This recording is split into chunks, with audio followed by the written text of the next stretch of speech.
Well, it's a great honor and privilege to be named on the ICC Elite Panel. আসলে শুরুটা হয় যখন আমরা 1997-এ আইসিসি ট্রফি জিতে যখন ওয়ার্ল্ড কাপের জন্য কোয়ালিফাই করি। আমি 94-এ আইসিসি ট্রফিতে ছিলাম, ওইবার আমরা কোয়ালিফাই করতে পারি নাই।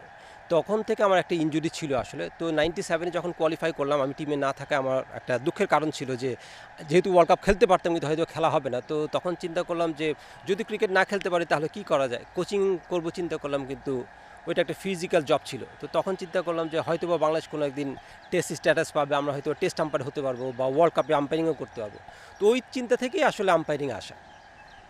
না, একদমই মনে আছে। আমার খুব পছন্দের আম্পায়ার ছিল সাইমন টফেল। তখন ICC umpire of the year হয়, তো সেটা 2010-এ শ্রীলঙ্কার সাথে, খুব সম্ভবত 8ই জানুয়ারি। তো মনে আছে কোন ভেন্যুতে? এটা মিরপুরেই আমার প্রথম শ্রীলঙ্কার সাথে একটা ট্রাই নেশন ছিল, শ্রীলঙ্কা, বাংলাদেশ, ইন্ডিয়া। ওইখানে আমার প্রথম ডেবু হয়। তো প্রথম 2টা ম্যাচে আমি সাইমন টফেলের সাথে করি, এক্সাইটমেন্ট ছিল। তো যখন আমি দাঁড়ালাম ফার্স্ট ম্যাচে, আমি দেখলাম বোলার যে জোরে বোলিং করছে, অনেক জোরে, মনে হচ্ছে যে ওই বলটা আমি হয়তো ফেস করি নাই ডোমেস্টিক্যালি। তো এটা আমার কাছে অ্যাডজাস্ট করাটা একটু ডিফিকাল্ট ছিল আর কি। হ্যাঁ, ওইটাও মনে আছে। ধানমন্ডি 8 নম্বর যে মাঠটা, ওখানে আমি একটা 3rd ডিভিশন কোয়ালিফাইং ম্যাচ করতে যাই। তখন তো হয়তো অতটা নিয়ম কানুন জেনে তো আসলে আম্পায়ারিং করতে আসে না শুরুর দিকে। তো যেটা হচ্ছে যে আমি প্রথম দিন জানতাম না আসলে কোন শু পরতে হয়। আমি একটা ফর্মাল শু পরে গেলাম। আমাদের স্কোরার একজন বলে, শোকত এই শুতে আসলে আম্পায়ারিং করে না। তারপর আমি একটা বল যখন দেখলাম ওয়াইড হলো, বাইও হলো, তখন আমি হোয়াইট সিগন্যালও দিলাম, বাই সিগন্যালও দিলাম। আসলে ওয়াইড হলে তো ওয়াইড, বাই সিগন্যাল দেওয়ার দরকার হয় না। তো ওই যেটা বললাম, যেটা ওইখান থেকে শুরু আসলে। তারপরে আস্তে আস্তে অভ্যস্ত হলাম, ইন্টারন্যাশনাল ম্যাচ করলাম। তো অনেক স্মৃতি ছিল, মানে এখনও আছে আর কি। আর না, ক্রিকেটটা আসলে আমি ঢাকা প্রিমিয়ার লিগ খেলতে আসি 89-90-তে, যখন আমি ক্লাস 9-এ পড়ি আসলে। আমার প্রথম ম্যাচই হচ্ছে এই প্রিমিয়ার লিগে সূর্য তরুণ হয়ে আমি খেলি। তারপরে যখন আমি জাস্ট এসএসসি পাস করলাম, তখন আমি বাংলাদেশ টিমে খেলি 92-তে। এটা আমার জন্য খুব, মানে এখন চিন্তা করলে মনে হয় 30 বছরের বেশি। আমি খুব ছোট ছিলাম আর আসলে স্কুল পাস করে আমি সাব ক্রিকেটে খেলি। তারপরে 94-এ আইসিসি ট্রফিতে খেলি, যেখানে আমরা আসলে ওয়ার্ল্ড কাপ কোয়ালিফাই করতে পারি নাই। মজার বিষয় হচ্ছে যে আমি কিন্তু ন্যাশনাল টিমে খেলার পরে আমি আন্ডার-19 টিমে খেলি, যখন আমি ক্যাপ্টেন ছিলাম বাংলাদেশ টিমের আর কি।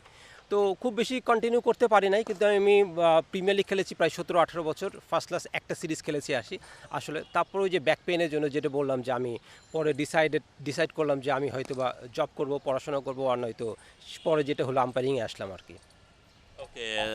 এখানে আসলে আম্পায়ারিং করাটা খুব চাপের হয়ে যায়, যেখানে হচ্ছে যে আমরা তো ক্রিকেটের অবসেসড নেশন। তো এখানে হচ্ছে যে সবাই চায় দেশটা জিতুক, দলটা জিতুক, আমরাও চাই দিন শেষে। কিন্তু আমাদের একটা জিনিস বুঝতে হবে যে আমরা যখন মাঠে যাই, তখন কিন্তু আমাদেরকে নিউট্রালিটি মেনটেন করতে হয়। We can't be bias. সেটা দিন শেষে হয়তো বাংলাদেশ টিম জিতলে আমাদেরও খুশি হয়, যেটা আমি বললাম, আমি নিজেও বাংলাদেশ টিমের পক্ষে খেলেছি।